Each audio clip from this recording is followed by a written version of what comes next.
소망은 사명이다. 또한 모든 것을 해로 여김은 내 주 그리스도 예수를 아는 지식이 가장 고상하기 때문이라. 내가 그를 위하여 모든 것을 잃어버리고 배설물로 여김은 그리스도를 얻고 그 안에서 발견되려 함이니 내가 가진 의는 율법에서 난 것이 아니오 오직 그리스도를 믿음으로 말미암은 것이니 곧 믿음으로 하나님께로부터 난 의라. 빌립보서 3장 8절 9절. 일제강점기에 우리 민족의 한결같은 소망은 독립이었습니다. 지금 우리 믿는 자들의 한결같은 소망은 바로 하나님 나라가 임하는 것이어야 합니다. 그런 의미에서 본다면 우리는 이 세상에 투입된 하나님 나라의 독립군입니다. 세계 곳곳에 있는 모든 교회에 하나님 나라가 임하는 것을 준비하기 위해 세상에 투입된 독립군들이며 동지들입니다. 우리가 김 집사님, 박 장로님 하는 호칭과 함께 김동지, 박동지 하며 부를 수 있게 된다면 이 사실은 훨씬 더 실감날 것입니다. 하나님 나라에 대한 소망의 눈이 뜨이면 불평, 불만이 사라집니다. 때로는 하나님이 불공평하다고 생각을 하는 사람들이 있습니다. 그러나 소망의 눈이 뜨이면 생각이 완전히 달라집니다. 하나님 나라가 임할 때 어려운 환경에서 주님을 위해 일했던 사람들이 좋은 환경에서 일했던 사람들보다 더 큰 상급을 얻을 것이 분명하기 때문입니다. 일제강점기에 함경도 나남이라는 동시에 여자 거지가 있었습니다. 그 여자는 여기저기서 밥을 빌어먹고 아이들이 돌을 던지며 놀려대도 실실 웃기만 했습니다. 사람들은 그 여자를 정신나간 거지로 보았습니다.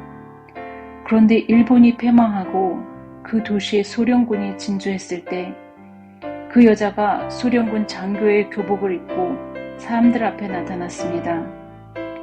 사실 그녀는 소련군이 그 도시의 상황을 정탐하기 위해 간첩으로 파견한 소련군 장교였던 것입니다.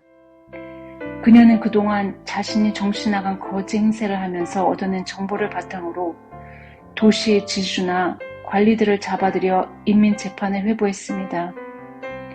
소련군 장교는 자기에게 주어진 사명을 감당하기 위해 거짓골을 하고 사람들의 조롱을 받는 일도 감내했던 것입니다.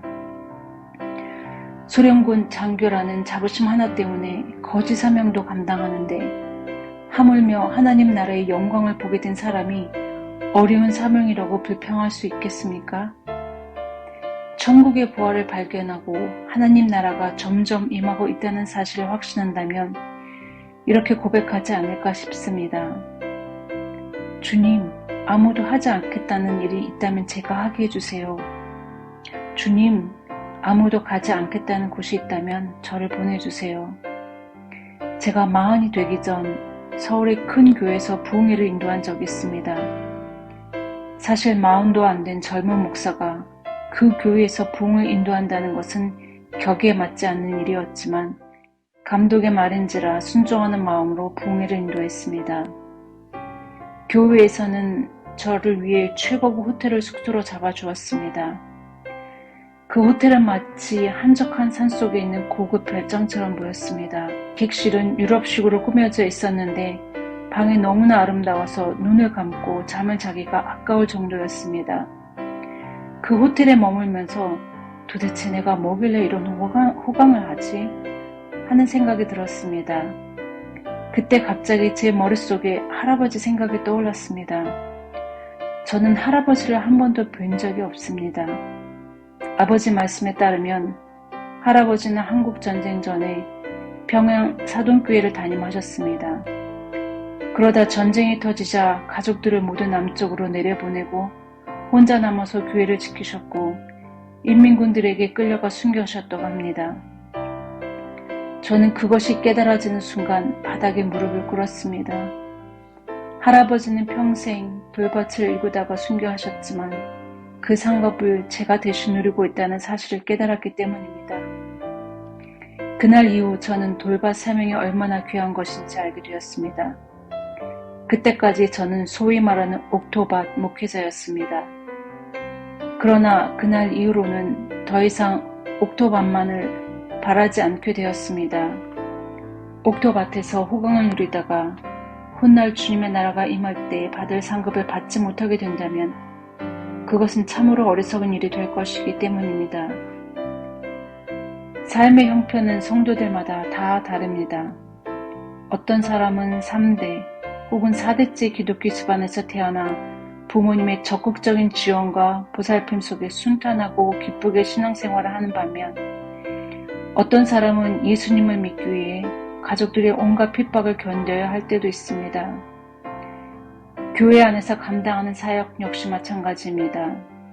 어떤 사람은 모든 것이 갖추어진 상태에서 일을 시작하는 반면 어떤 사람은 바닥부터 시작해야 할 때도 있습니다. 어떤 사람은 조그만 일을 해도 이름이 드러나고 사람들의 칭찬을 듣는 반면 아무리 열심히 일을 해도 누구 하나 알아주지 않는 사람도 있습니다. 하나님 나라를 준비하는 사명은 형편이 좋은 사람도 형편이 어려운 사람도 상관없이 모두에게 주어진 것입니다. 그런데 모두가 편안하고 좋은 곳에서만 일하려고 한다면 누가 어렵고 힘든 사역지에서 일하겠습니까? 우리는 하나님 나라가 임해 주님 앞에 섰을 때 영광과 상급이 다르다는 사실을 기억해야 합니다. 사명이 어려울수록 하나님 나라에서 누릴 은혜는 더 크다는 것을 말입니다. 질문. 빌립보서 3장 7절에서 9절에서 사도 바울이 얻으려고 한 것과 버리려고 한 것은 무엇입니까? 그리스도를 얻기 위해 유기하던 모든 것을 배설물처럼 버린 사도 바울은 어떻게 자신에게 유익하던 것을 배설물처럼 버릴 수 있었을까요?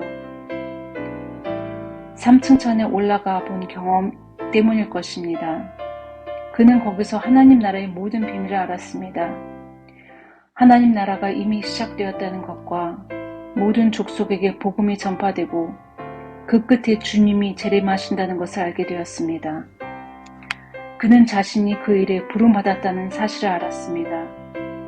그렇기에 자신에게 유익한 모든 것을 배설물처럼 버리고 그 사역에 전 생애를 바칠 수 있었습니다.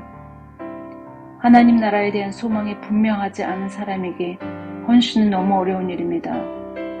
예수님을 믿는 사람들이 예수님 한 분이면 충분합니다. 모든 것을 다 배설물로 버립니다. 라고 하지 못하는 이유는 예수님 안에서 진짜 부활을 발견하지 못했기 때문입니다. 저의 셋째 동생은 직업이 의사입니다. 실제로 큰 도움을 받은 것이 없어도 의사 동생을 도왔다는 사실만으로도 마음이 든든했습니다. 그런데 어느 날 그 동생이 찾아와서 말했습니다. 형님, 저 병원 그만두고 선교사로 나갈래요. 2달 후 동생은 미국에 있는 예수전도단 선교사 훈련 캠프에 참가하기 위해 떠나게 되었습니다. 동생은 미국으로 떠나기 전에 제게 기도를 받고 싶어 했습니다.